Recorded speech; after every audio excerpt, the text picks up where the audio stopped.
২৭ বছর বয়সী এক ছেলে ট্রেনের জানালা দিয়ে বাইরে দেখছিল আর চিৎকার করে বলছিল, বাবা দেখো, গাছগুলো সব পিছনের দিকে চলে যাচ্ছে। বাবা হাসছিল এবং পাশের সিটে বসা একজুটি ছেলেটির এমন বাচ্চাসুলভ আচরণ সহানুভূতি নিয়ে দেখছিল।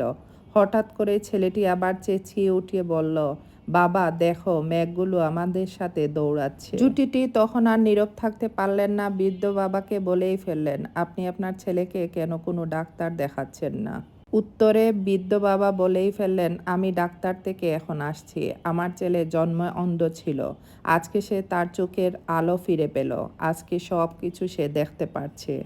মোরাল অফ দ্য স্টোরি, পৃথিবীতে প্রতিটি মানুষের একটি গল্প থাকে। কাউকে ভালোভাবে না জেনে তার সম্পর্কে কিছু বিচার করে ফেলা একদম ঠিক না। সত্যিটা হয়তো আপনাকে একদম চমকে দিতে পারে। একজনের গল্প না জেনে আপনি হুট করে কাউকে কোনো কিছু বলে ফেলে দিলেই শেষ হয়ে গেল না।